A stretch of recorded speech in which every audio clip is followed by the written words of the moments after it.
welcome to another episode of the Crispy Noodle Podcast. Let us be the Crispy Noodle in your vegetarian salad of life and boring news. I'm Rich Liebig. And I'm Michael Costanzo. And we are here to give you a lot of updates. We're going to go run the gamut here. We're going to talk football. Week 1 is in the books. We're going to talk about wrestling. There's a big update in wrestling. The writer's strike. So many updates to inform you guys on so that you are in the know. But before we get to all of the news stories at hand that I have in my hand, Mikey, how are you doing? What is happening in Costanzo country? I'm doing good. Man, Costanzo country is just laid back, relaxing this past weekend.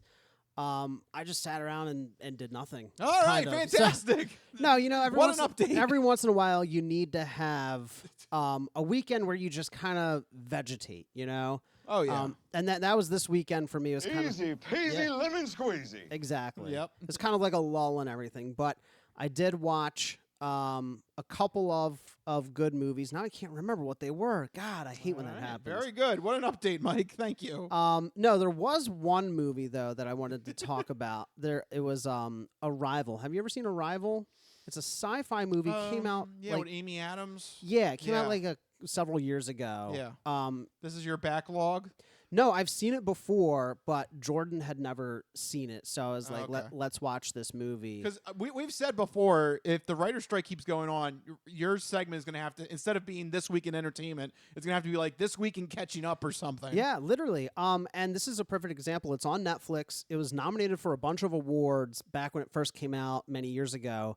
It is a heady sci-fi drama about aliens arriving on Earth. But I love the movie because it's not like every other alien arrival story where it's like all like military and it's like mission and Independence Day, you know, like, oh, we got to fight the aliens.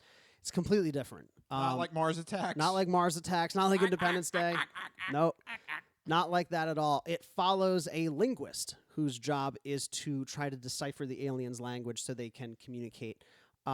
There's some, you know, wibbly-wobbly, timey-wimey stuff going on there. There's, you know, a little bit of, like, heady stuff going on as well. It's really, really good. I strongly recommend it if you want a sci-fi alien movie that kind of bucks all of those alien invasion trends. Does a good job of doing that. So there you go. Mike has given us Mike's This Week Backlog. Mike's This Week in Catching Up. Yes. Because there's going to be no more Mike's This Week in Entertainment. Cause no, I mean... we're going to run out of things. We're going to get to it later in the show, but yeah, it's the perfect time to catch up on stuff. Like I watched that. I've been watching White Lotus. I'm, you know, just catch up is the name of the game right now. Yep, there you go. What about you? What have you been up to recently? I watched, speaking of Netflix, I watched the new documentary that came out, or not docudrama called Painkiller. Oh, yeah, I've been meaning to watch that. Yeah, Matthew Broderick is, I can't remember his name now. Spackler. He's the CEO of Purdue Pharmaceuticals, and it goes into how they were able to get opioids out in the 90s and how just ridiculous it was for them to get it widespread.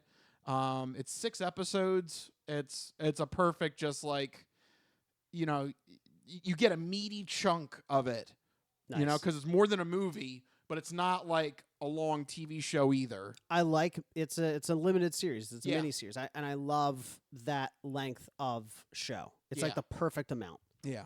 So I would recommend that if you're looking for a serious docudrama. Yeah, I've heard some pretty good things about it. Review-wise, it didn't do so hot, but I'm intrigued by it because I'm in that world. I've worked in that industry, so I'm kind of intrigued to see a docudrama about that kind of stuff. Yep. So that was good.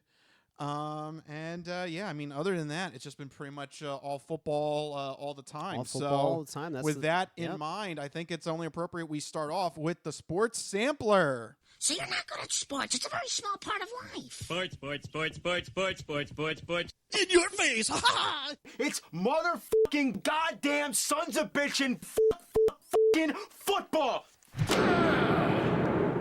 Yes, and when the dust settles, week 1 is in the books. What a crazy week 1 to this NFL season that we've had. Before even the games even started, I guess we should There was mention news. this Yeah. because this happened I think the day after we put out the podcast. It always works that way. Joe Burrow got his big contract, signs a record 5-year, $275 million extension, including $219 million guaranteed. That is a chunk of change. I declare bankruptcy! And that's the Bengals might that's be. That's the Bengals CFO right now. Man, this is it's crazy. There's been 4 record-setting quarterback deals in the past 6 months. Well, that's why it was important for Hurts to get his first. Yeah, so we talked about it a little bit at the time. The amount was shocking for Hurts, but he's now, I believe, 4th on that list. Yep, that's how quick it happened. That's how quick it happened. In a matter of months, he went from 1st to 4th. Joe Burrow's getting $55 million per year, beating the previous record of 52.5 from Justin Herbert, who beat Lamar Jackson's 52, who beat Jalen Hurts' 51. But that is still a shocking amount of money per year, $55 million. Yep. So it's going to be interesting to see how these teams actually work with those salary cap How do they hits. sign those wide receivers now they have over there in Cincinnati? Yeah. Well, I've been hearing talk that T. Higgins they're not even going to try. I mean, if you have to pick T. Higgins or Lamar Chase. Jamar Chase. Sorry, Lamar. I was You're thinking getting Lamar all of- Jackson. Yeah, Jamar Chase, yeah. So Yeah, you go Jamar Chase. you go Jamar Chase. But it 10 sucks out of 10 'cause times. T. Higgins has been really productive in the number 2 slot. Oh, absolutely. And it makes Arguably, that's a better wide receiver tandem than anybody in the league right now. I mean, a lot of teams, the Eagles have kind of like a 1A, 1B Yeah. kind of wide receiver duo. And you might even be able to argue that having T. Higgins across from Jamar Chase makes Jamar Chase do what he's able to do, makes Burrow the type of quarterback that deserves a $275 million contract. Yep. You know? Well, he didn't look like that this week because No, he did not. Bengals laid a dud Yep. against the Browns. Made the Browns look good as the Browns pulled off a win to start off the season. Which how about we go to kick return rates? You wanna go? All right. I'm teasing the biggest. We all know what the biggest story is that we got to talk about because it literally. Oh, you happened. can't jump to that right away. Right. Let's go into this kick.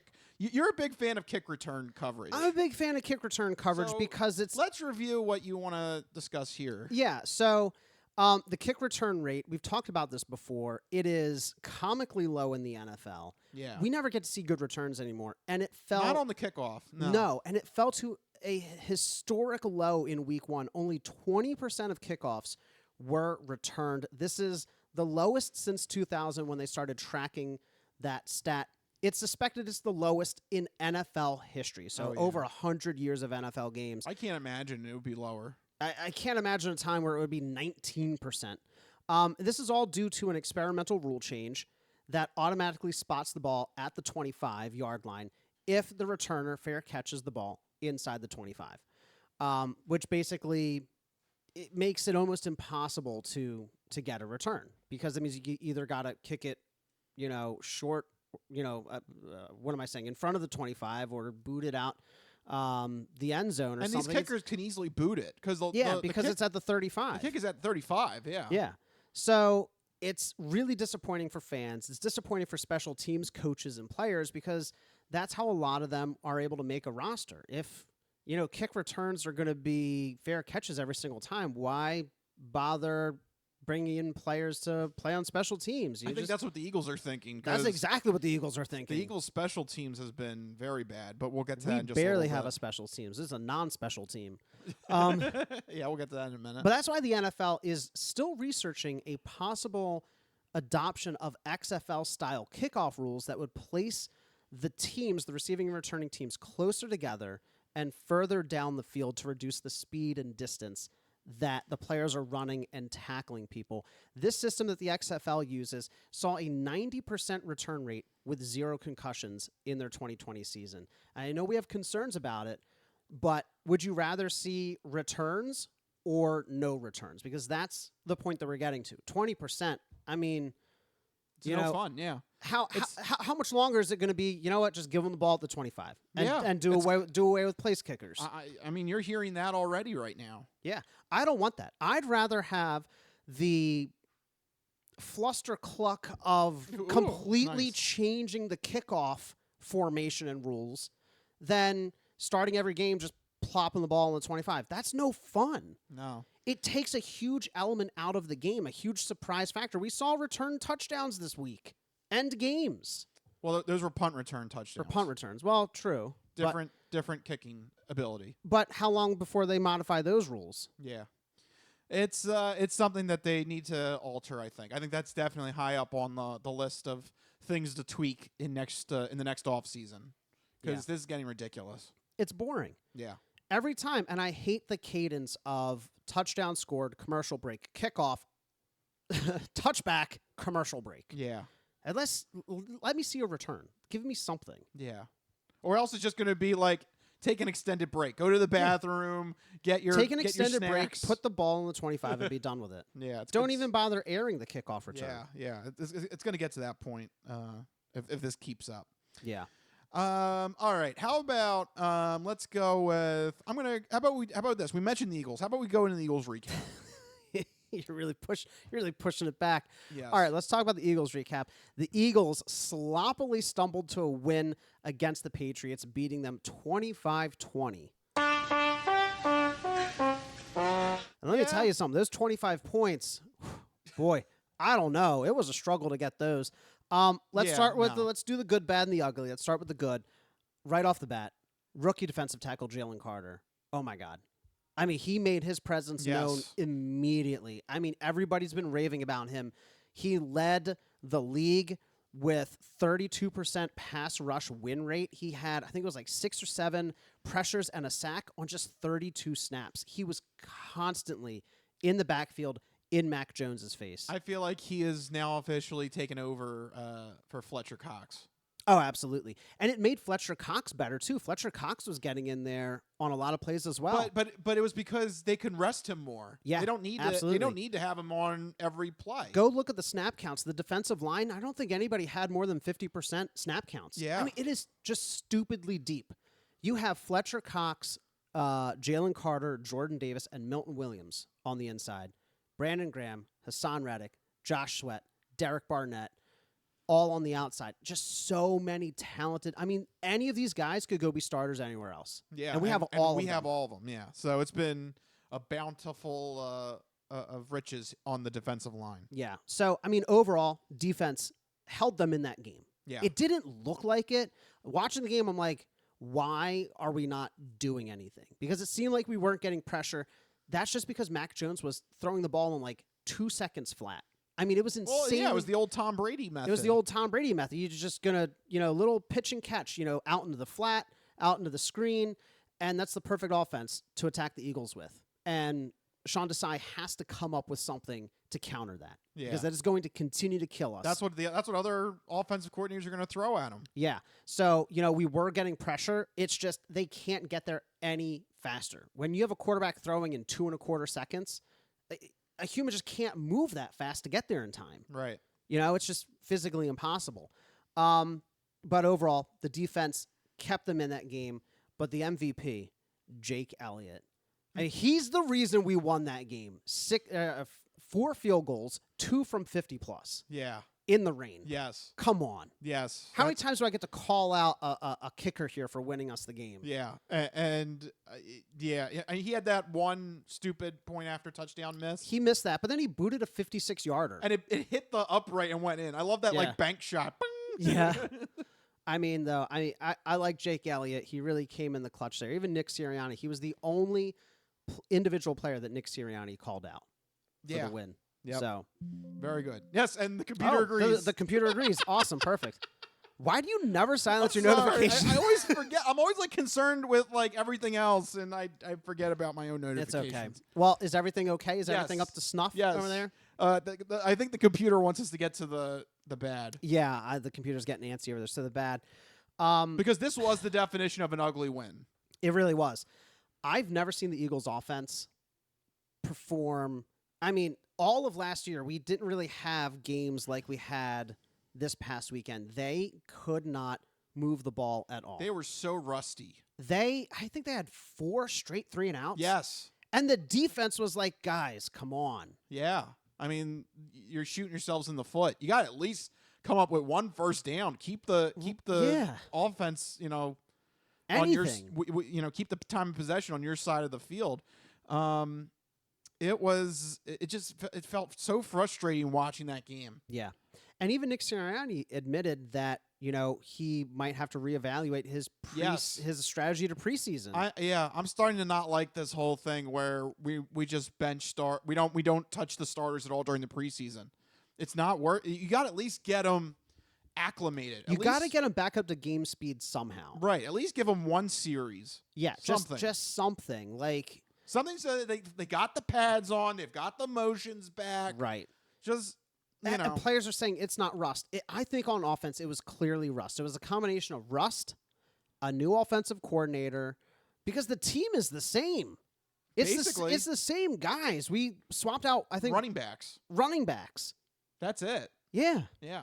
But I think it's that with a new offensive coordinator. Yeah. And they literally weren't together the preseason. No, they weren't. I think that's the problem. I think you got to at least get them a series. Yeah, absolutely.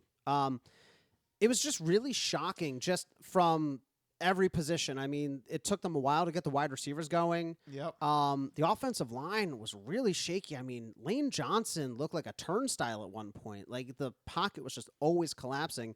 But also, Dallas Goedert. Yeah, what happened to him? Didn't get a single target. Yeah, Rachel had Goddard on one of her fantasy football teams, and she was like, "What the hell's happening?" Look, normally that's a smart pick. Yeah. At tight end, he's a top 5. I don't know what happened this week. Yeah, what did Goddard do? I can't explain that. Yeah, right. Did Dallas Goedert slap Jalen Hurts in the locker room or something? Yeah, not a single target to him. Not a single target, and that's the guy you go. That's also supposed to be the guy you're supposed to depend on. That's middle your of the field. That's your safety valve. When the offensive line is collapsing, like ours did, you go to your intermediate route options. You go to your safety valve, who's Dallas Goedert. He's got sure hands. He's always open. Quick, easy, 4, 5, 6 yards at a time. Yeah. Why not a single target like that? I think again blew me away. It goes back to the combination of rust and a new coordinator. I think Jalen Hurts, he needed a little bit of time to really get into the rhythm of whatever they're trying to do this season with the new offensive coordinator. And we'll get to it when we get to the Fantastic Four picks, but I think it is just rust and getting used to a new coordinator, because these are all things that can be ironed out. Like, Jalen Hurts was not this type of quarterback last year. Right. So I'm confident we will bounce back. I'm not hitting the panic button like some people online are like, oh my God, the whole season's over. No. And then I see other people like, well, Jalen Hurts had the best quarterback rating of all the elite quarterbacks. I'm like, no, he played awfully, but we're also not doomed. Yeah. There's a middle ground. Right. What? I know, right? No, this is Philadelphia. Everything either needs to be on fire my God. Rainbows and cheesesteaks. Yeah, right? Yeah, it's like rainbows and cheesesteaks. I like that. That's a good day right there. Put that on a bumper sticker. Rainbows and cheesesteaks. Rainbows and cheesesteaks. What's better, City of Brotherly Love or Rainbows and Cheesesteaks? I don't know. I kind of like Rainbows and Cheesesteaks. Rainbows and cheesesteaks. I think you got to contact there you go. Like the Philadelphia's marketing team and be like, hey, Rainbows and cheesesteaks. 3 words. There you go. That's our new platform. Oh, I love it.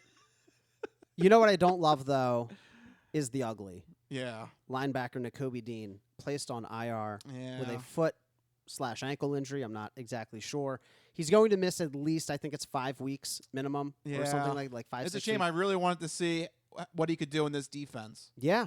I was really excited to see him lead that defense and just immediately snatched away. Yeah. And he was going to be the play caller, too. He was. Yeah, he was. This is a, everything I've heard about him, this is rough. Yeah, it's rough. Everything I've heard about him coming out of camp, he's fast, he's smart, he's strong. He's a leader. He has those intangibles. All those other Georgia guys on that team look up to him, and then, out. Vapor just evaporates. Really disappointing. Yeah. He will come back. I don't know what state he's going to come back in. Right. You know? It's going to be a rough injury to try and get back from. Yeah. And also, we're already thin at linebacker, too. We're incredibly thin there. Yeah. That was the one We department. barely value the position, and he was like the one thing we had going for us. So now it's... I wouldn't be surprised to see like little signs at Wawa where you tear off the little strip. You could be a like, linebacker. Call this number to try out for linebacker. You ever see those posters like on like telephone poles and stuff? Yeah. Yeah. The Eagles are going to do that pretty soon. Yeah. It's getting to that stage. Good luck, everybody. Good luck. Everybody's going to volunteer to try and be the new linebacker. Are you going to try out? No. I have selected no. I've selected no. My knees couldn't handle it. Yeah. I'd immediately die. Yeah. Like first play. I have a bad left knee. I'm fine. Multiple tears and breaks and bruises. Yeah. And, Speaking of. Yeah. You know what? I think that's the best transition. Because You can't put it off any longer like the Jets are. Yep. Because I was watching Monday Night Football. I was getting ready. I'm enjoying some snacks. I'm getting comfy on the couch. And we go 1 play, 2 play, 3 plays. The 4th play of the New York Football Jets. And Aaron Rodgers goes down. You're gonna be okay. Say the goddamn words. You're gonna be okay. Oh, God. Say the goddamn words. Yeah, all of New York is trying to console themselves because all of the hoopla, everything from the beginning of all this nonsense, the offseason, was he going to come back?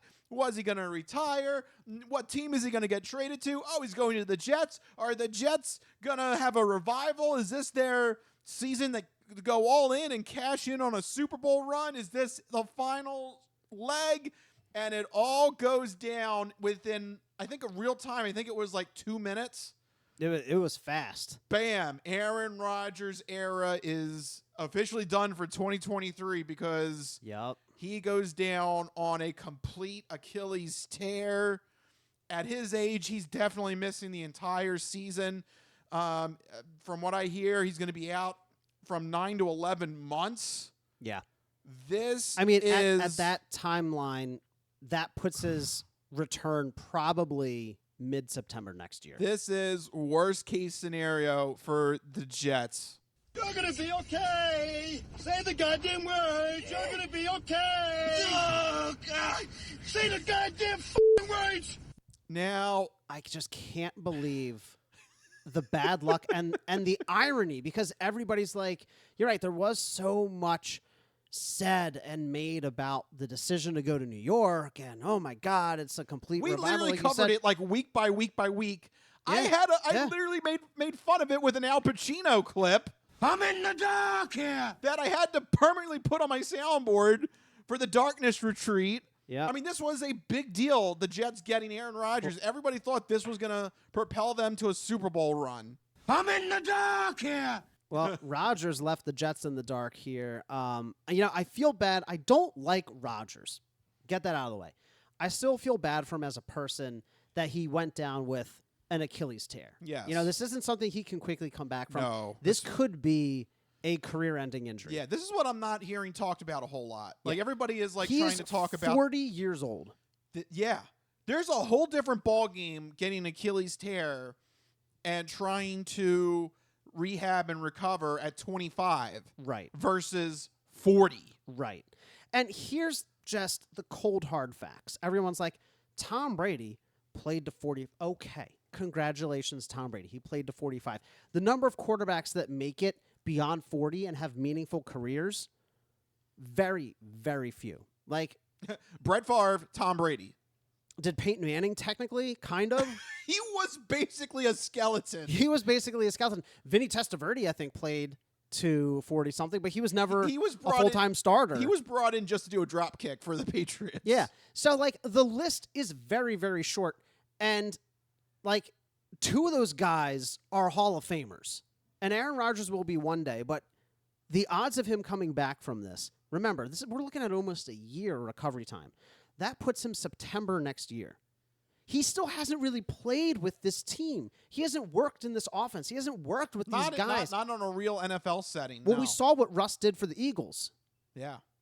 And the Eagles all worked together last year. This is Rodgers with a new team, new situation, and he still won't be able to work with them for another year at the age of 40, recovering from an Achilles tear. Like, even if he comes back next year, what's the quality of play going to be? Yeah. He already sucked last year. Jordan Love lit up the Bears with the same team. Yeah. So why didn't Rodgers? I don't know. All I'm saying is, yeah. at a certain point, you fall off a cliff. Right. I think I'm with you here if I'm picking up what you're laying down. Yeah. I think this might be the end of Aaron Rodgers' career. The Jets might have killed Aaron Rodgers' career. He's gonna come back, be almost 41. Yeah. Do you really want to go through the whole hassle again? Coming off of a rehab Achilles tear? He doesn't want to practice and do preseason as it is. And now you're going to tell him rehab and then miss the preseason and practice again? Yeah, I mean, I think this might be the end of his career, and that would be a silly way to end his career. It would be. It's a heartbreaking way to end it. But it kind of makes sense. Like, there's a reason why there's not a whole lot of quarterbacks playing at 40, 41. Matt Ryan's 38. He looked done. Yeah. Nick Foles is 37, I think. He looks done. And he hasn't played meaningful snaps since 2017. Yeah, like there's kind of a reason why this is not the norm. Yeah. So unfortunately, just with all these factors, yeah, this might be the actual end of Aaron Rodgers' career. I'm surprised not a whole lot of people are. Everyone's focusing on like the Jets, and right. I get that because everyone wants to talk about the current season and how they're going to recover. But I think the sneakier issue is Aaron Rodgers might be done. Yeah, the sneaky issue is that now, like, your contingency plan is like Aaron Rodgers was never the plan. I mean, let's get that straight. Like, he was a stopgap so Zach Wilson could figure out whether or not he's a professional quarterback. Well, no. For this year, they wanted Aaron Rodgers to lead them to a Super Bowl. But that's it. That was it, yeah. Like, their plan did not go beyond that. Yeah. So I'm saying it's a contingency plan because Zach Wilson is still the plan eventually one day. Well, now he got put back as the plan. Right. That's what I'm saying. Aaron Rodgers was never. So we went into this season saying he wasn't the guy, but he's now the guy, unfortunately. You are not the guy. You're not capable of being the guy. I had a guy, but now I don't. You are not the guy. That's the Jets right now. I had a guy, now I don't. Yeah. Dear God. It's the most Jets thing that could have happened. Yes, it is. Very much so. Yeah, I mean, people. 4 plays into the season. I think the bigger story is Aaron Rodgers' career. I mean, nobody wants to say it, but his career is probably done. Like, everyone's like, what are the Jets going to do? They're going to play football. What are they going to do? Well, I mean, everybody's curious about. They're going to go sign Carson Wentz. I think that's a bad move. They just need a backup. They're not going to start somebody Do you think Wentz is even going to accept that? Well, it doesn't matter Wentz or anybody else. What quarterback are they going to find that's going to come in and start over Zach Wilson? Well, they're not going to. I don't think they'll find anybody to start over him. So there's really no story. It's a non-story. You know who could be a great backup? Who? Nick Foles. Oh man. He only does well as a backup.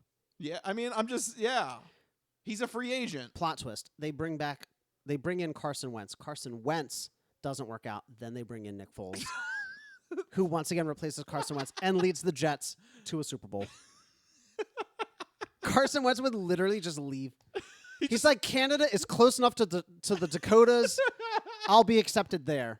He'll just leave the country. Joins the Canadian Football League. What is the exact opposite point on Earth from Philadelphia? That's the point that he moves to. Like, what is the opposite? If you dug a tunnel straight through the Earth. Yeah, I don't know. You'd have to Google Earth that. Somebody find that for me.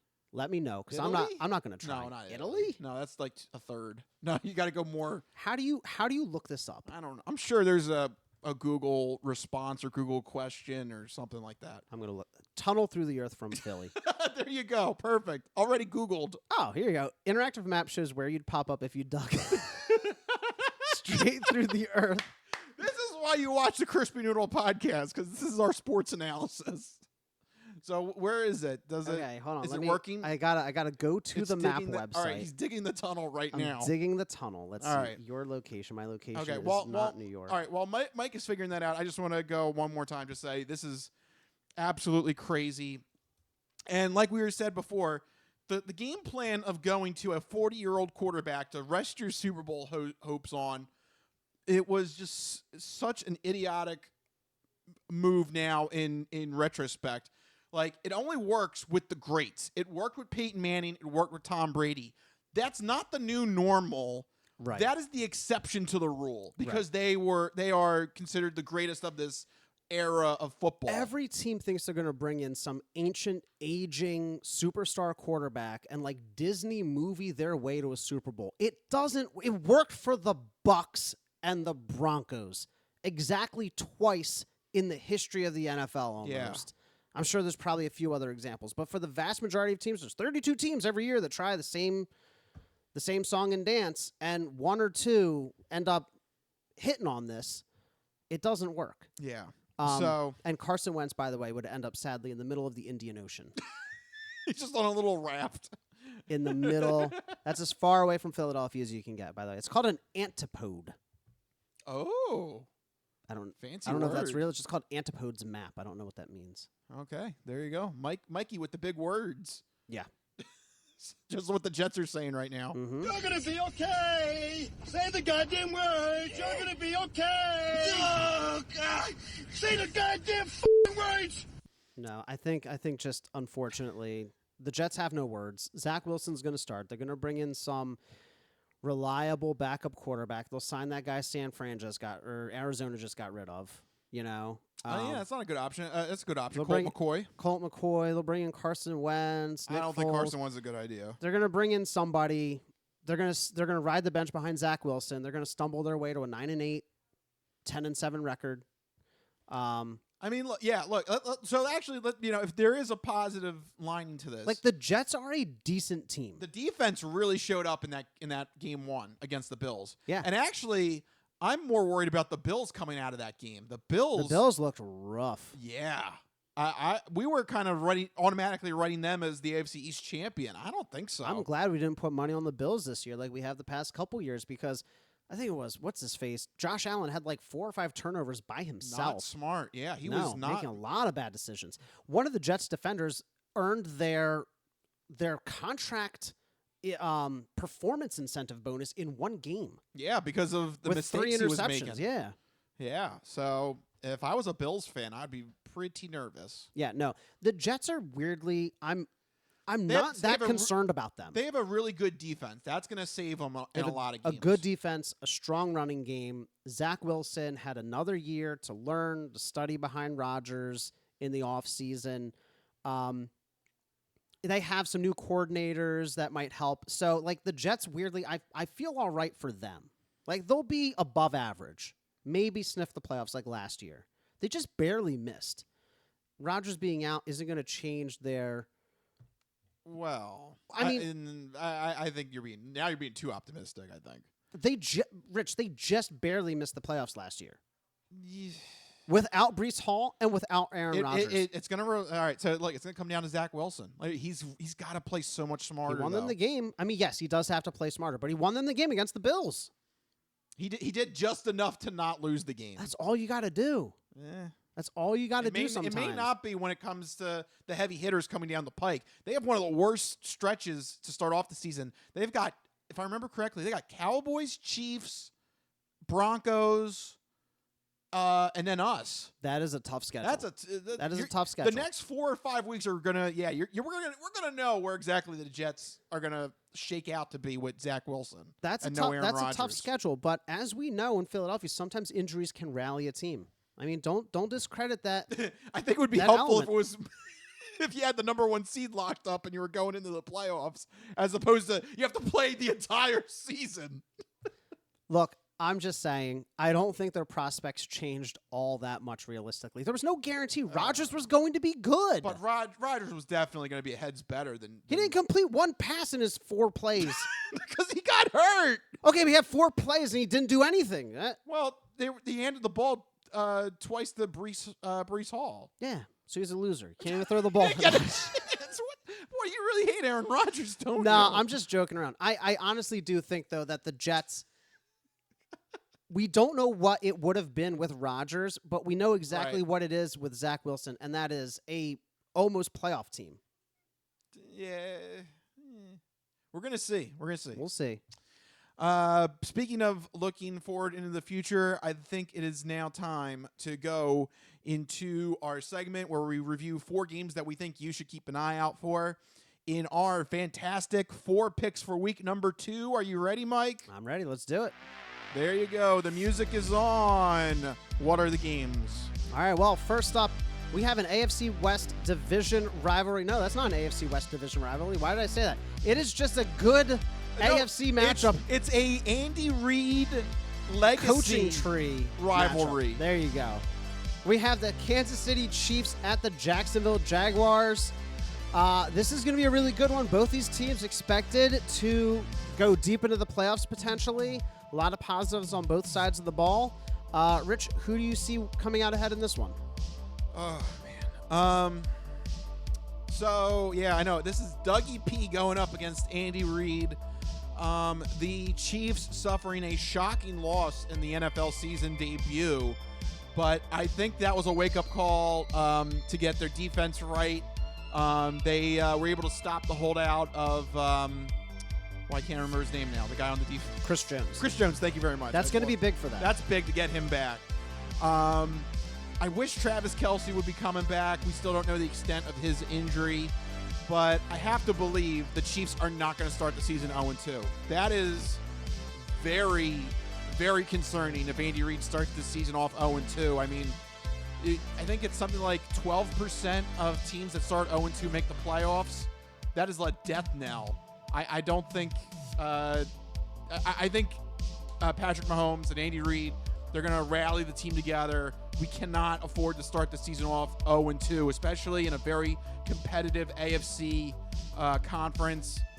I think the master will outsmart the student here when Andy Reid comes into town and takes care of business in this matchup. Oh, man. I'm so torn on this, even though it's so early in the season, because I really do like what Jacksonville is doing.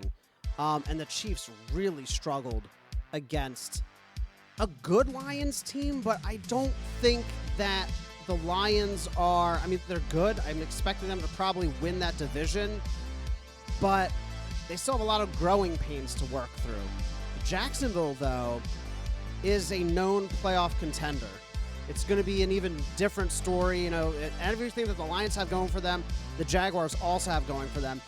And there's one big weakness on the Chiefs that we cannot overlook, and that is that Mahomes has 0 weapons to throw to. Travis Kelce's out. Who did he throw to? Nobody. It was against the Lions as well. Yeah.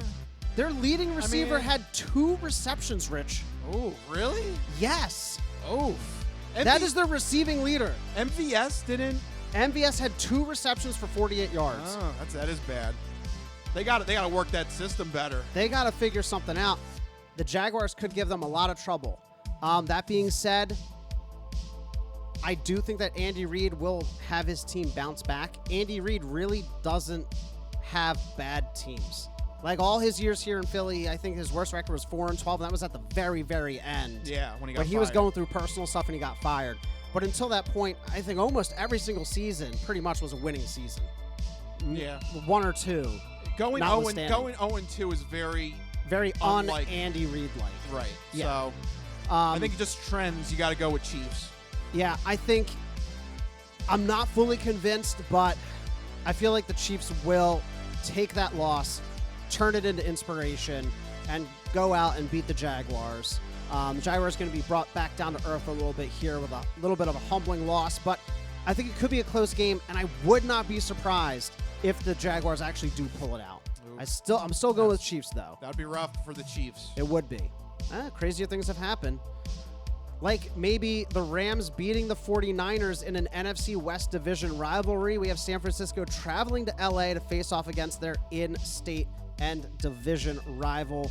Rich, who do you like in this one? I'm going with my betting instincts here because I'm going to say the 49ers win. But, folks, I'm telling you, this Rams team is not a pushover. Last week, they won outright. They are coming to play. Sean McVay is not taking it easy this year in one of the last years of Matthew Stafford's career. They are going hard. They still got Aaron Donald. This is not a pushover team. If you can get a lot of points on the point spread, I would take the Rams +7, +8. But in terms of the game itself, 49ers probably win. Yeah. But Rams are gonna cover. I think you're right in that the Rams are a little bit better than people are giving them credit for, but they struggled on offense, 32nd overall. I know it's only one game, but dead last. That's what it says according to the stats here. Wow, that must be like yards or something. Cause It's probably total yards. They scored a lot. They scored a decent amount. The Giants had 0. The Giants had 0. So whatever Yeah. that stat is, It's probably yards. yeah. But the 49ers, though, I mean, if you can't gain yards against the Niners, you're not going to beat them because the Niners have a very potent offense. Christian McCaffrey is like his pickup is proving to be a stellar decision for the Niners when they grabbed him last year. Yep. And they're just going to keep riding that until he inevitably gets injured. But until he gets injured, they're going to keep riding him to victories. So I think the Niners are going to beat the Rams here. I think it's pretty simple. I do too, but I think you're right. They do have a good shot of covering, but I still Yeah. think it's the Niners. yeah. I think the Niners putting up 30 against the Steelers, that was a little bit of week one's always weird. Yeah. You can't put too much stock in it Right. when you see those blowout scores. Right. So can you put stock in the way that the Patriots performed against the Eagles and Nova's beating us in this primetime game as their division rival, the Miami Dolphins, travel to New England to face off against the Patriots? These two teams, ironically, I think, are the teams that benefited the most from Monday Night Football because they're the two teams that look like they're actually got a cohesive team in the AFC East. But the Dolphins definitely look more dynamic. Tua is hitting his stride. Tyreek Hill is another dimension on that offense. It's too much firepower. I think Dolphins will take this one in New England. Yeah, I mean, Tyreek Hill had 215 receiving yards on, what is that, 11 receptions on 2 touchdowns? Just throw it. Just screw it. He's out there. Throw it down his direction. It's really, really easy. You just launch the ball on the side of the field that he's on, and he's going to catch it. Yeah. He's going to catch it. And Tua had, what was that, 466 passing yards. Ridiculous. I know the Patriots showed up against the Eagles. I don't think they can repeat that with the Dolphins. No. I think, given the performance of the Bills, I think the Dolphins are right now probably the slight favorite to win that division. Oh, yeah. Especially Right if now. they go out and they beat the Patriots, they will solidify that top spot. I'm going with Dolphins. They're looking good. Yeah, they're looking real good. And finally, speaking of leading divisions that hopefully the Eagles can maintain or edge out the other teams in their division with a win against the visiting Vikings. The dreaded Kirk Cousins is coming into town on Thursday Night Football. Rich, what do you think? What's going to happen here? Are we going to be able to stop the dreaded, evil, villainous Kirk Cousins? I hope so. One thing that works in our favor is Kirk Cousins usually doesn't do well in primetime games. So hopefully that trend will continue and he has another bad outing. But for the Eagles' sake, they need to get things right. I hope Nick Sirianni is having a couple of hard-hitting sessions with his offensive coordinator, and some of those plays that they were drawing up were just not working against the Patriots. They got to fix that. They got to get Dallas Goedert involved. There needs to be much more urgency on the offensive side of the ball. But as long as they do that, the Eagles should win in their home debut on Thursday night. Yeah, and you know what? Just to circle back to the statistics being wonky, they definitely are because the Eagles are apparently ranked second in offense. What? Yeah, what are you going by? This is NFL.com. They have to be going by yards? No. What are they going by? I have no idea. It just says second. Apparently, the Eagles are top 10 in every category. Is it from last year? No, this is their, apparently their statistics from this year. Maybe their website is like pulling the wrong data because I just clicked into this. I'm like, there's no way we're second. Anyway, doesn't matter if we're second or 32nd. We're never going to lose to the Vikings. We've already proven that. Every time they come in to face us, they get embarrassed because their fans are obnoxious, their team is obnoxious, and we're going to beat the Vikings. Wow, Mike. I'm sorry for anybody in Minnesota. Damn. They are, though. Do you have what? All right. Quick minute. What the hell are you on? Because I know you hate Kirk Cousins. I hate Kirk Cousins. But now you hate the fans of Minnesota? What happened? They're insufferable, like the 49ers fans. There's All right, certain fan bases. Who's worse, San Francisco or Minnesota? Oh, man, that's tough. More recently, San Francisco. Because their players keep talking trash on the Eagles. They're like, we would have beat them if we had a fifth-string quarterback. Minnesota's annoying because they came in here, they disrespected us in the championship game. Then they're like, oh, it was a fluke. But it wasn't a fluke because we won the Super Bowl. And then they come in all the way back from 2018? And then, no, but every time they come into town, they're like super, like they think that we're a rival and we keep on just like destroying them.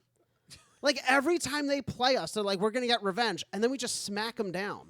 All right, But well, everybody's like the Vikings are better than the Eagles for some reason. All right, well, I hope that trend continues then for Thursday night. It will.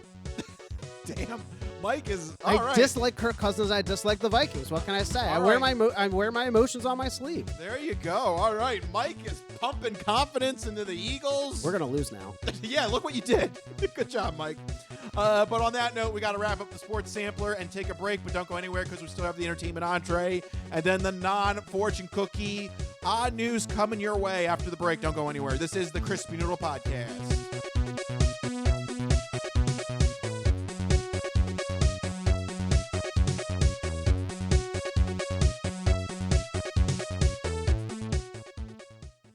Ready for the weekend? Happy Friday. Hi, my name's Marie, and I'm an artist who's been making Happy Friday doodles every week for over 7 years. And now you can own my art collection in this Volume 1 and Volume 2 art series. These doodles span across multiple themes, yearly festivities, various countries, languages, and more. Both coffee table books have something for everyone and are the perfect conversation starter or gift for a friend. Really, anyone who enjoys a good weekend. Available on Amazon, Ingram, BookBaby, Barnes & Noble, and more. Visit happyfridaydoodles.com/books and get your copies today. Let's celebrate the best day of the week.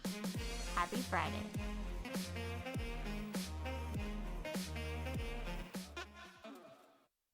If you go to Taco Bell at 3 in the morning, this is what you're going to get.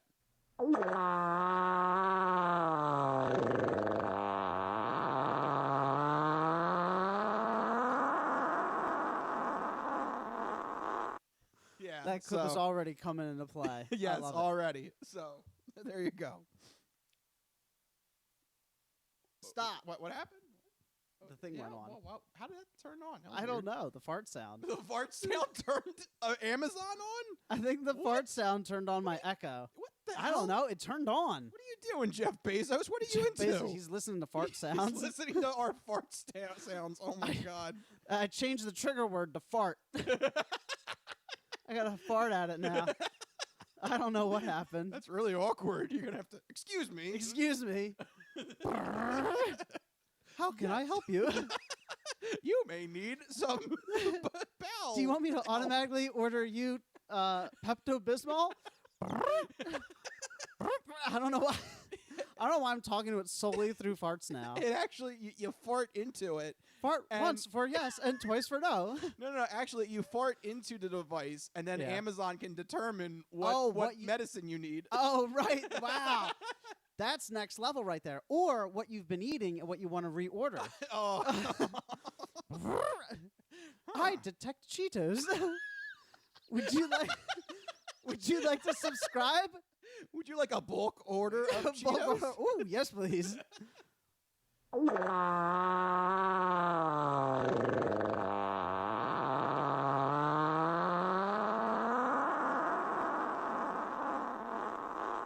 Cheetos ordered. Cheetos. That story took a turn. Yeah. Cheetos ordered. Okay. All right. There you go. The latest from Jeff Bezos and Amazon. It's amazing technology, I tell you. Yeah.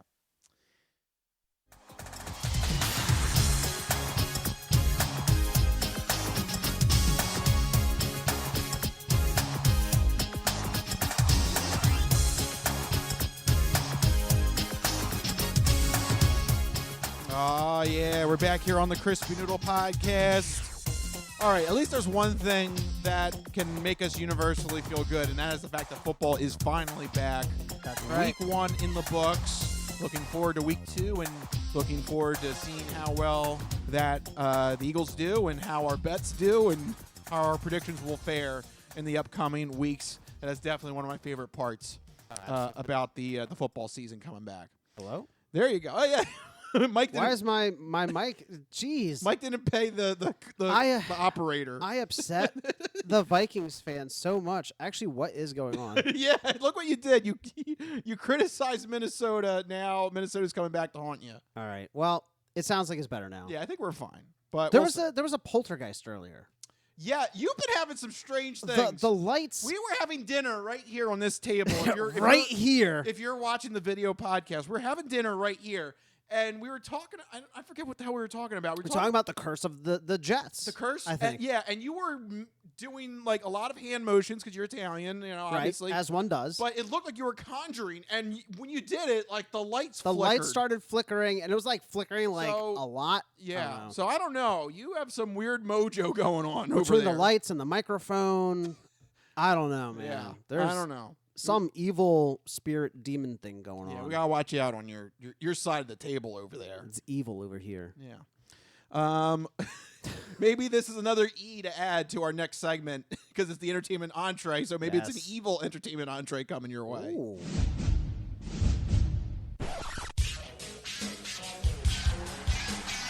And now, the latest in movies. The Simpson guy writes to movies. Dear Die Hard, you rock. Especially when that guy was on the roof. Music. I know what that is. That's music. Video games. I'm Commander Shepard, and this is my favorite store on the Citadel. Celebrities. You really know Warren Beatty? Yes, I do.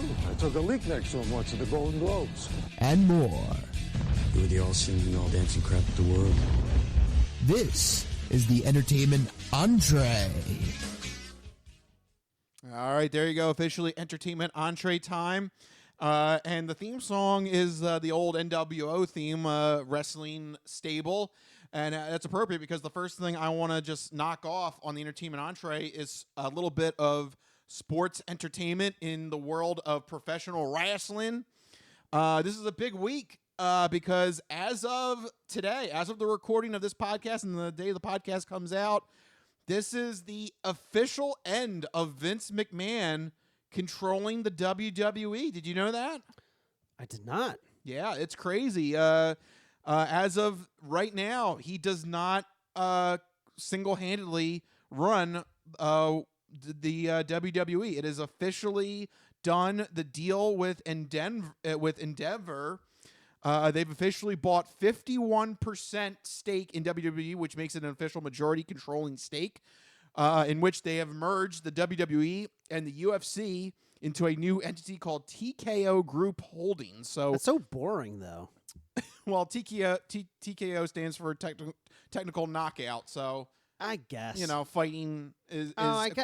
incorporated. I guess it makes all right. That makes a little bit of sense. Yeah. All right. So that is now the stock. If you want to buy WWE and UFC, you have to buy TKO Group stock. Are we giving stock advice now too? Well, we give them betting advice and stock advice. We give them medical advice and the odd news. We're a one-stop shop. That's right. I'm trying to update everybody here. This is what I do here. All your vice and life news right here on the Crispy Noodle podcast. Yes, that's right. But to explain this a little bit further, the Endeavor Company CEO Ari Emanuel is now the CEO of TKO.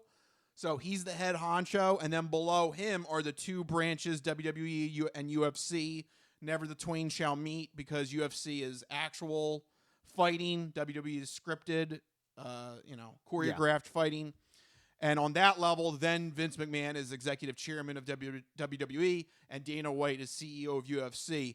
But Vince McMahon now can be overruled by Ari Emanuel. This is the first time that Vince McMahon now has a boss, and this is definitely a moment to recognize because since 1980, the McMahon family has controlled the WWE since its inception. So this is You know, That's pretty big. That's what is that? 43 years. Yeah.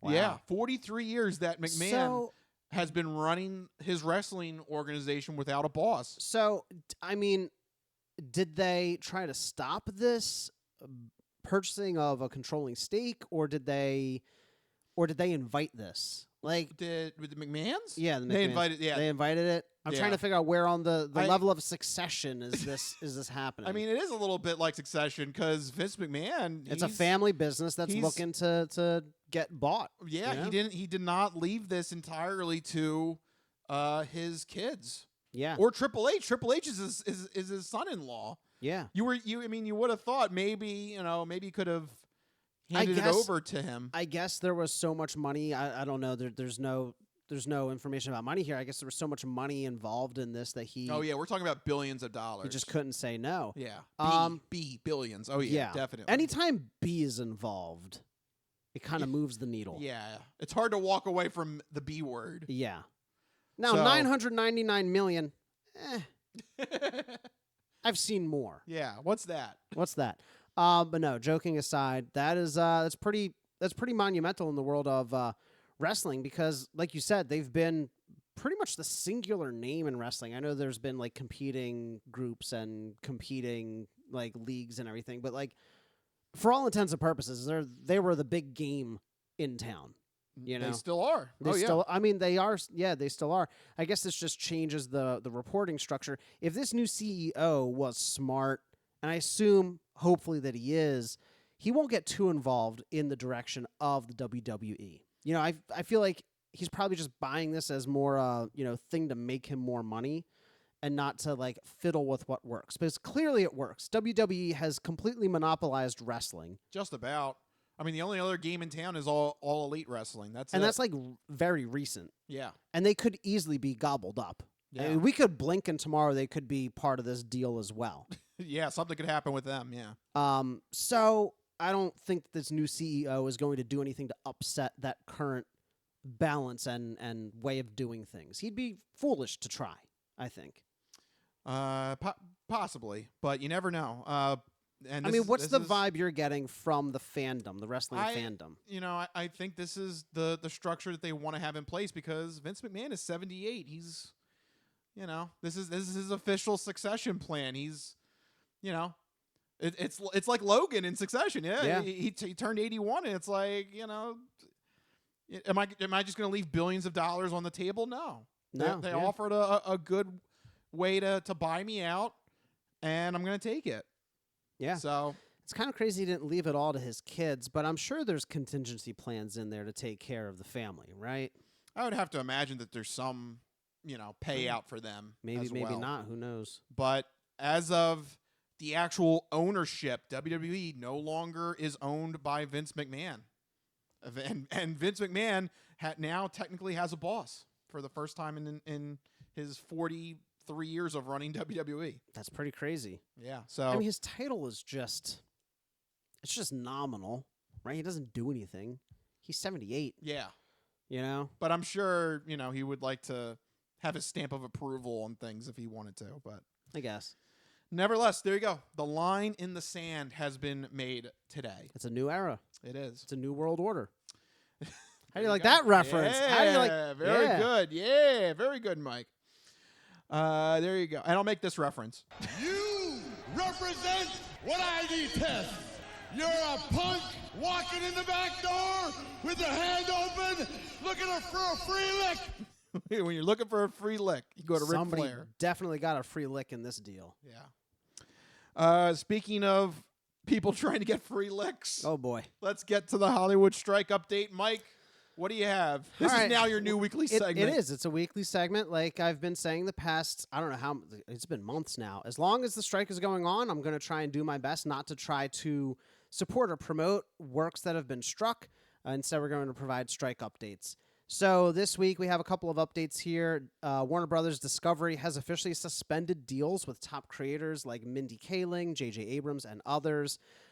Basically, what's happening is they're not going to pay them anymore as long as the strikes are going on, which I'm kind of torn. Like, if you're striking, you shouldn't expect your employer to be like, no, please take the money.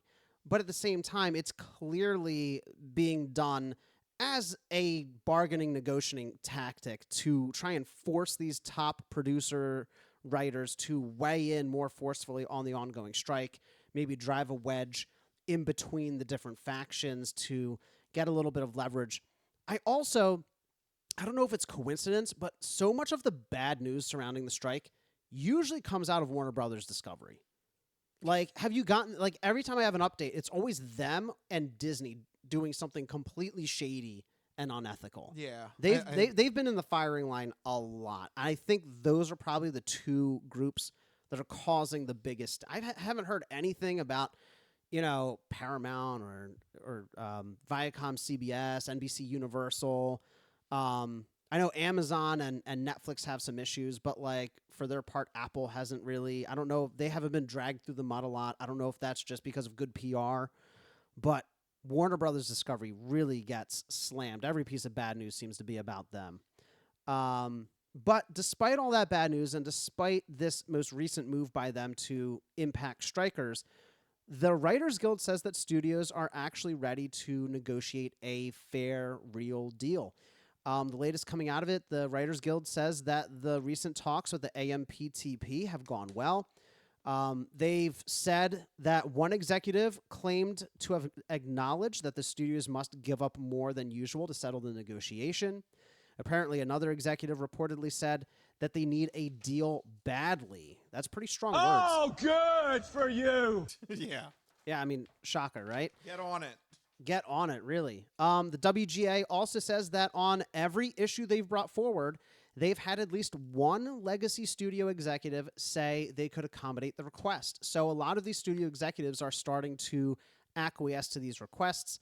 I guess that's because studios are feeling the impacts. WB, again, it's always WB bitching and moaning, estimates that the strikes have cost them about $500 million. But despite all this positive movement, the WGA did leave a little bit of a reminder, almost a warning. They're like, hey, they said that they are willing to make deals without AMPTP involvement and sign individual deals with studios themselves like A24 Films. So they're like, the warning is out there like, hey, if we can't get it done with the producers, the big production guild there, they can go out and make deals with individual studios and production houses if they want to.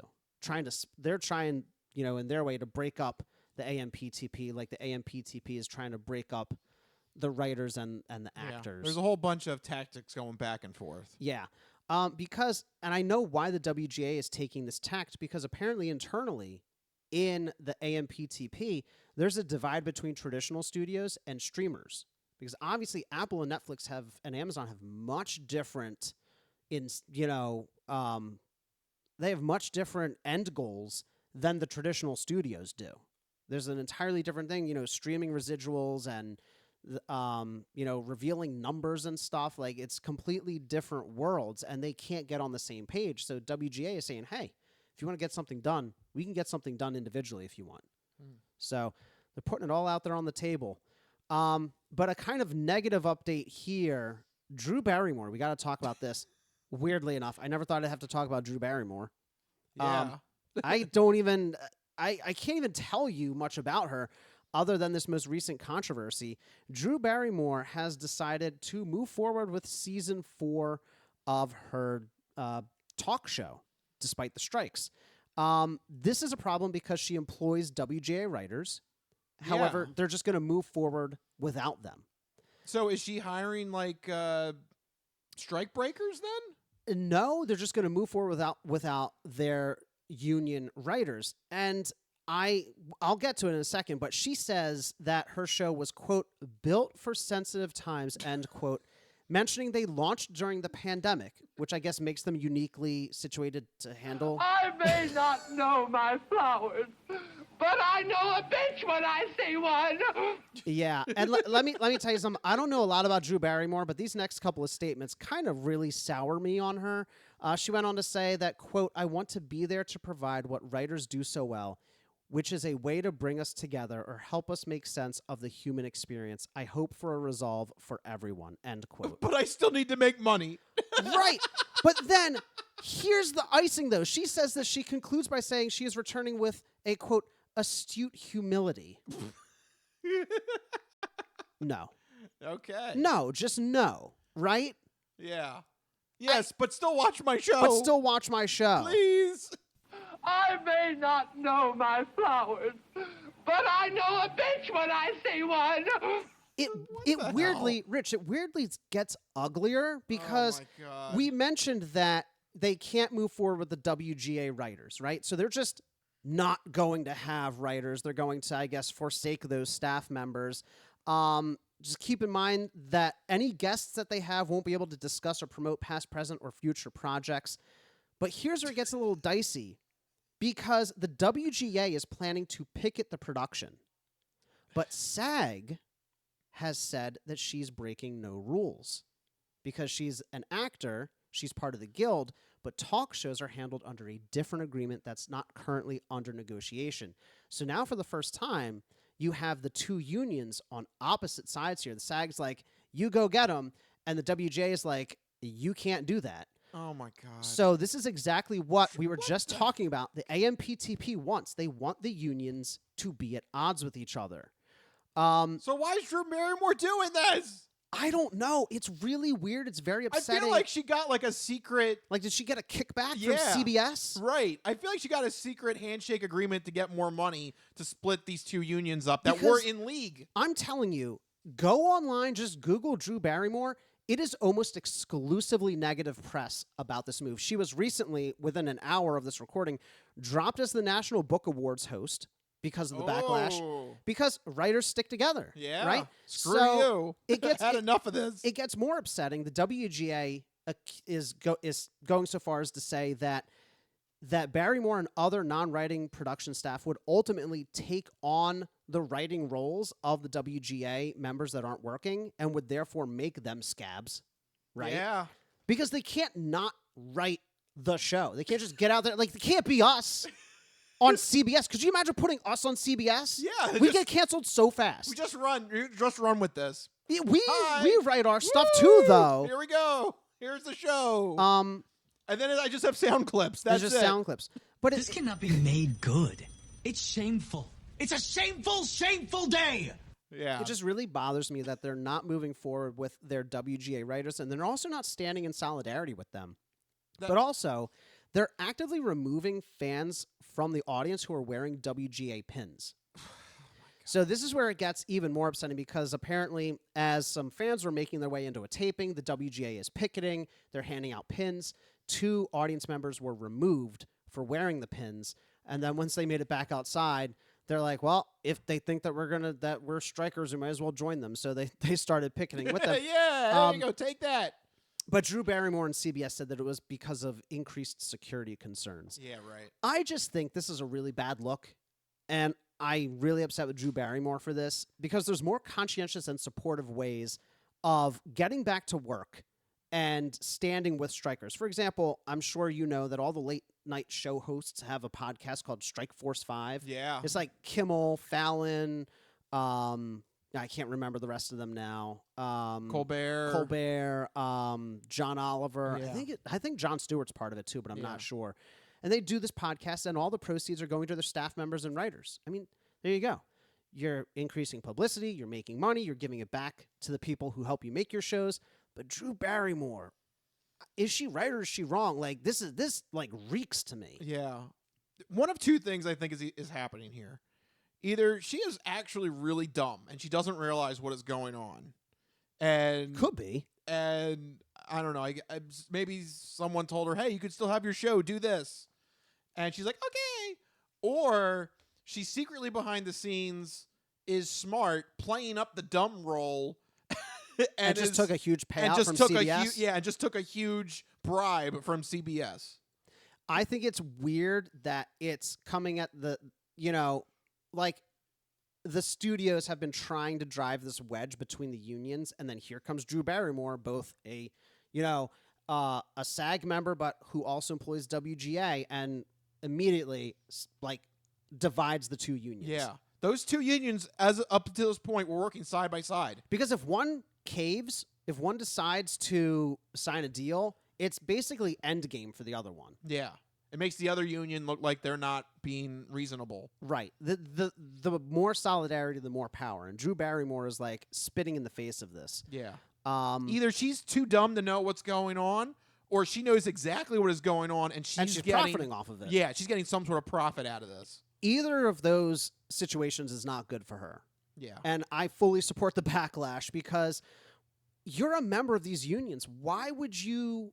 I know she's not technically crossing the picket line in terms of SAG, but like all these other shows other than like The View, which whatever, and like some other like daytime shows, like they're standing in solidarity with their people. Like SNL didn't come back and all the late night shows didn't come back. Yeah. You know, it just is really, really tone deaf. Yeah. So not a good move there on Drew Barrymore's part there. With that, I think we need to move on. I think we Yeah, I think we've had a lot of talk. I think it's time to a lot of stressful talk between sports and strike information. Yeah. I think it's time to lighten the mood a little bit, get a little weird. Yeah, so let's launch into the non-fortune cookie odd news. We've been talking about cool and its ramifications and how it applies to the hip scene. But maybe you could give us some examples now of the opposite of cool, uncool. Just exactly what is uncool? My nipples look like milk duds. Holy shnikes. It's time for the non-fortune cookie odd news. It's not of this world. I don't know exactly what it is or what it's doing, but this is not human intelligence, okay? It's not human intelligence we're facing. How you doing? Me? I'm doing great. Manda bastards. I don't make this stuff up. I'll take a pound of nuts. That's a lot of nuts. That'll be $4, baby. You want fries with that? I seen the celery dance across the baseball fields. You had me at Meat Tornado. No, go past this. Past this part. In fact, never play this again. Okay. What does that mean? And now it's time for the non-fortune cookie odd news. So sit back, get everything you need to get from the kitchen. Be sure and empty the bladders, go to the bathroom, because you're in for a hell of a ride.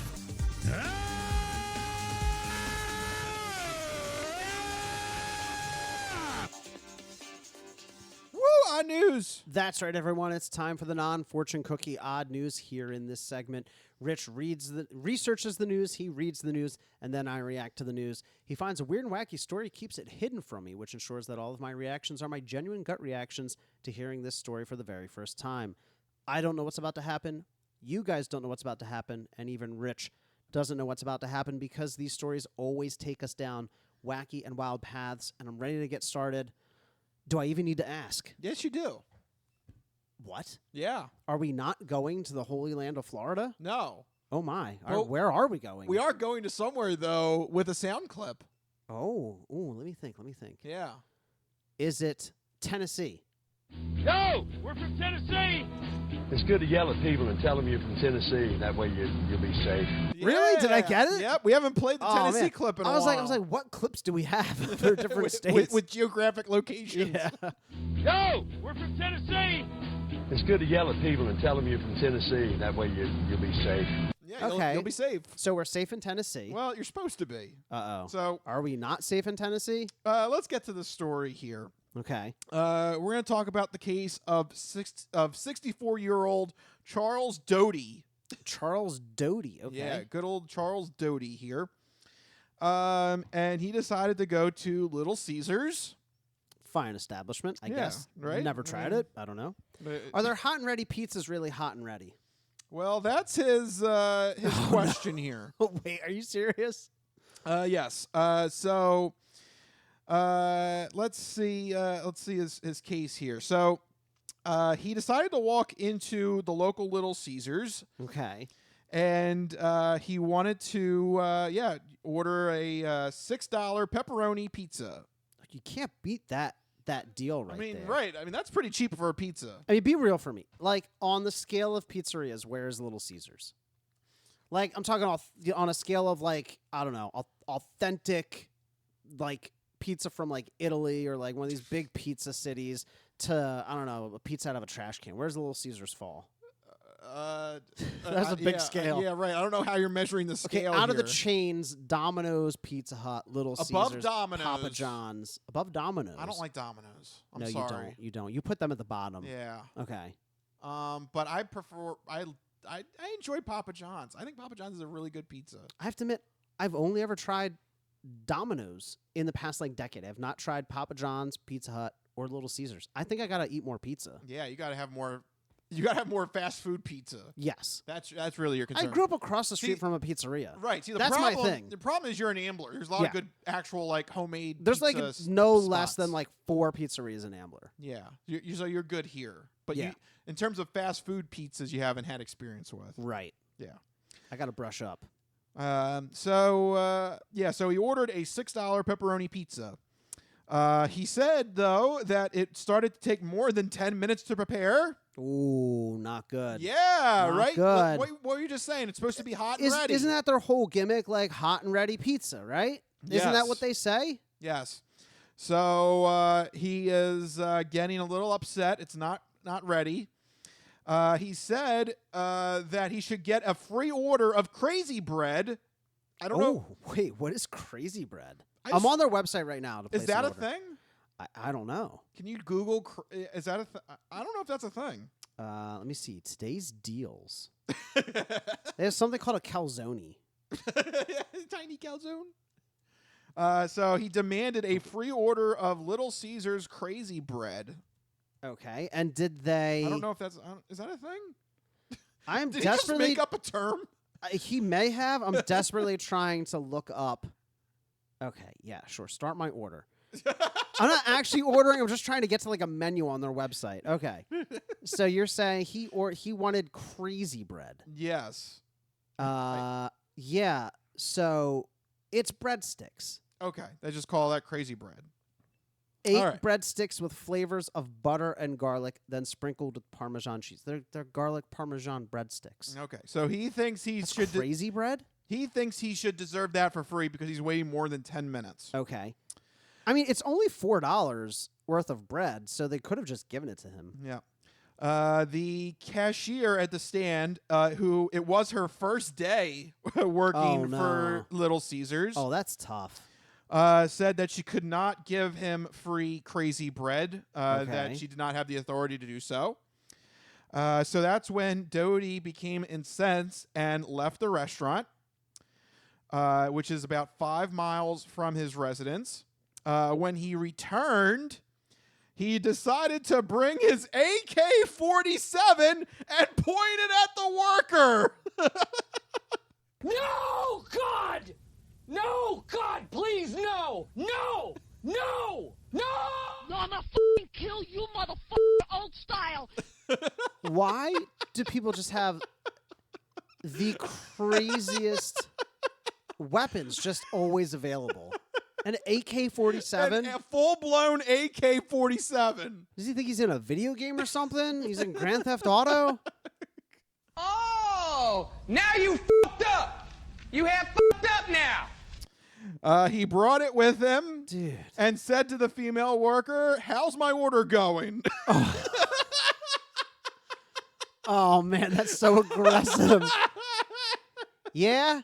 Yeah, you don't want to give me Crazy Bread? I'll give you something crazy. Yeah, how do you like that? I feel so bad for that poor. It's literally her first day. And she's like, I would have just taken the apron off and been like, you know what? I'm good. Not worth it. I'm good. This not is worth it. Not worth it. I'm like, sorry. I'm not getting shot over $4 breadsticks. Yeah. Wow. Yes. Just I'm gonna brandish my AK-47. That'll make the pizza move faster. So you said it was taking longer than 10 minutes. Yes. Like, how much longer? Because there's a difference between 11 minutes and like 60 minutes. I mean, the man pulled out an AK-47. I don't think. So you're thinking like long after 10 minutes. A little bit, but look, the man's crazy. He's pulling out an AK-47. My concern is that whenever there's a hard and fast number, longer than 10 minutes, right? Because if it had been longer than 20 minutes, they would have said what? They would have said longer than 20 minutes. So what I'm getting at is that this individual is waiting between 11 and 19 minutes for pizza. Because if it were more than 20, they would have said more than 20. Yeah. But so that means at the most, he waited 19 minutes for pizza and he thought, you know what? 19 minutes, that's AK-47 territory. Yes, it is time. What happens if he had waited 29 minutes? It is time to brandish the AK-47. I am very concerned for the world. Yes. This is we're approaching Alex Jones level here. How long do you have to wait for pizza, Rich, to pull out an AK-47? What's the longest you've waited for pizza? Maybe like an hour. And you still didn't pull out an AK-47? No, I did not pull out an AK-47. AK-47, that would have to be like 3 years. You're like, why isn't it here?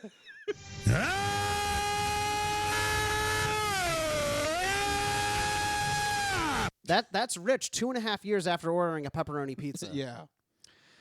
So that's wild. So the best part is she kept her cool. Okay. Another employee in the back did this other person just completely lose their mind? Was making a motion to the door. Okay. In which case Doty asked that person, "Where the hell are you going?" Oh man. This is getting tense. And where do you think you're going? Yeah. Oh, no. Luckily, at that point, I guess it was the cook, the person in the far back, was able to get a hold of a phone and dial 911. They then provided 2 pepperoni pizzas to him. Yes, that'll appease him. Look, please just take something. It's like a hostage situation. Just something, anything. Get out. Were those his demands? I want 2 pepperoni pizzas. He ordered 1. How about we give him 2 to appease the crazy gun-wielding They could have maniac? just given him the $4 breadsticks. Please, for the love of God, take 2. Please. Just please put the rifle away. That's terrifying. Doty then left the restaurant. But he was caught on camera, and police were able to arrest him. And then this is interesting. I don't know how exactly this works. But when Doty was being arraigned, he put in a, quote, blind plea. What does that mean? So he does plead guilty to 4 aggravated assault counts, but this is from the police report. I don't know how exactly this works. The length and manner of service of the sentence will be solely determined by an independent criminal court judge. What? I don't know. I feel like this is like the basis of a movie or something. I think that the punishment should be he has to go work in a Little Caesars on his own and no pay, and he's stuck there for 35 years, and he can't quit the job. I mean, that would be good. That's your punishment. I think the punishment should fit the crime. Right. You have to now deal with the customer service that you couldn't handle on your own. I'm recently rewatching The Good Place. That sounds like a Bad Place thing. Yes. 35 you're years. Doomed to 35 years of just dealing with bad customer service people. Yeah.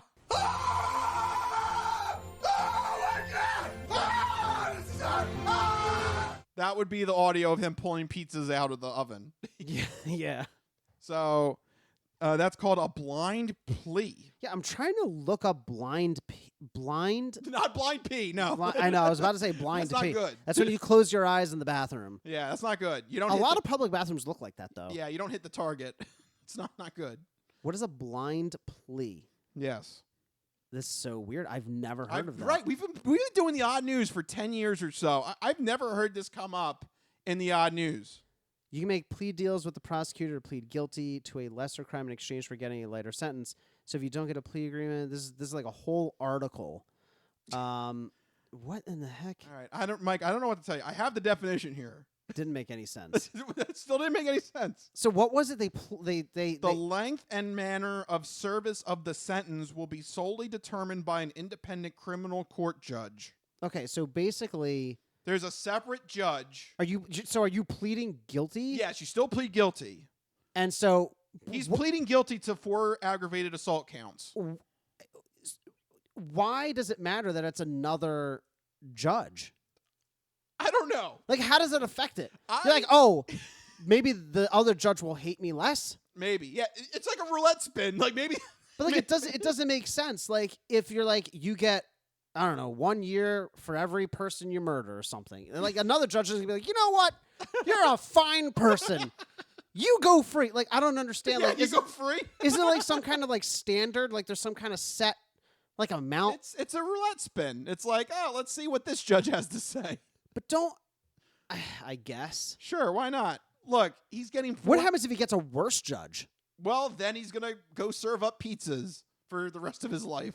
Like, there must be some element that we're missing here about the blind plea, because it doesn't make sense. Like, isn't the other judge going to be, like, told the facts of the case and is like, no, like, you still have to go to jail?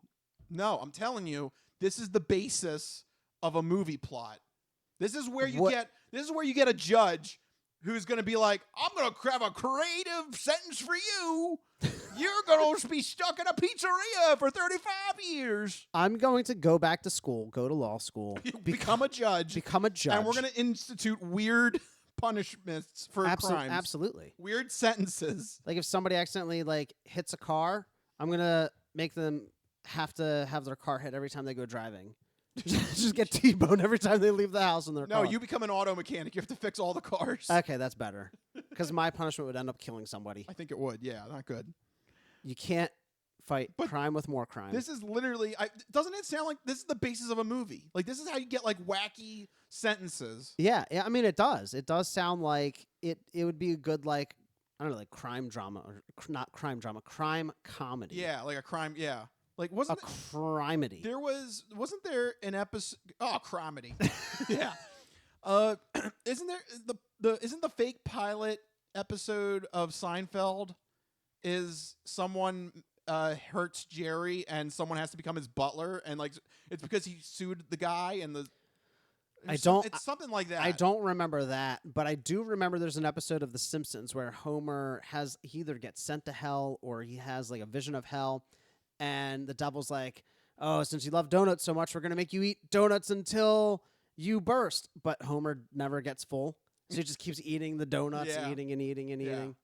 So I imagine it's something like that. You went a little more supernatural. Yeah. I'm convinced this is like the basis of how you do like weird movie comedy plots here.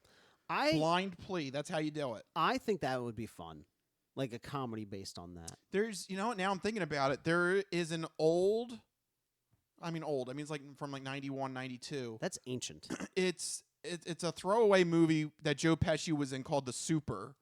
And the plot of the movie was he runs a slum that, he's a super of this building and he doesn't take care of it. And someone gets hurt and he gets sued. And he's found guilty that he was in neglect of keeping up with the building. And the judge, instead of sending him to prison, she sends him back into his own apartment building and says, you have to live there for a year because you never kept up with the building. Yeah. And it's called The Super. The Super. So that's how that's what this would be. It would be a blind plea. That's basically that. So I read up a little bit about it. That is basically what it is. So basically what this person says is that you're not going to argue innocence or guilt. When you make a blind plea, you're guilty. It's basically shifting the purpose of the trial to arguing, as they put it, mitigation, and explain to the judge why you should not get a harsh sentence and why you should get a light sentence. And so instead of going to a jury who have different options for different types of sentencing, you're basically just making a case for the severity of your sentence instead of whether or not you're innocent or guilty. Okay. I think it's kind of interesting. I feel like that'd be grounds for a good comedy. Yes. Where somebody goes to argue they shouldn't get, don't send me to jail. The judge is like, fine, I won't send you to jail. ... I'll send you back to that damn Little Caesars. I'll make you work at Little Caesars. There you go. And there's like a heartwarming resolution. Like he learns how hard it is for people to make pizza and like... He becomes friends with the person that he tried to shoot with an AK-47. There you go. We've got the It's plot of the movie. heartwarming. Right there. The whole plot of the movie is We've written a movie right here in the. Did we just cross the picket line? I think we might have, but oh man, you know what? It's fine. We're just a podcast, and on that note, we got to start wrapping this up. We're going too late into the night, so it is time to officially wrap this up. Thank you guys for listening to the Crispy Noodle podcast. If you like what you heard, make sure you go to our website, thecrispynoodle.com. Make sure you follow us on all the social media platforms, but most importantly, make sure you have a way to get our podcast to you every Wednesday, whether that is through YouTube, where you just hit the subscribe button and you'll get the YouTube video sent to you, whether it's on Facebook Watch, you can watch us directly on Facebook, or if it's on Spotify, the video form of the podcast goes on Spotify, but you can put Spotify on in the background and therefore listen to us on the go with Android Auto and Apple CarPlay, so you can take us on the go if you need to go to Little Caesars and wait an hour for your pizza. Yeah, so many ways to get to check out the Crispy Noodle podcast. But if you need to get in touch with us individually, you can find us on X, formerly known as Twitter. Oh my God, that mayhem. To send us your sports, entertainment, non-news stories. I'm at Mikey Costanzo, MikeyCostanzo. And I am at Rich Liebig, RichLiebig. You can find us on X, Twitter, whatever. Formerly known as Twitter. Whatever it is. Send us a tweet, send us a message. Let us know how you're dealing with everything. If you want us to talk about a non-news story next week or any other story, if we do talk about that story, we'll give you a sausage shout out for giving us the tip of that story. And for following us on anything else if we're doing, I usually like to tweet during football games. So if you want to follow that, you can do that as well. But for right now, we got to start wrapping this up. This has been the Crispy Noodle podcast. Let us be the Crispy Noodle in your vegetarian salad of life and boring news. That'll do it. We'll see you guys next week. See you guys later. Bye-bye, all you fine peoples. Good night.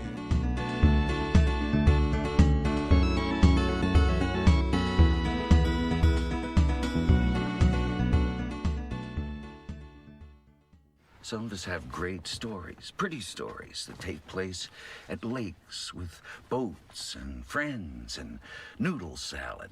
A lot of people, that's their story. Good times, noodle salad.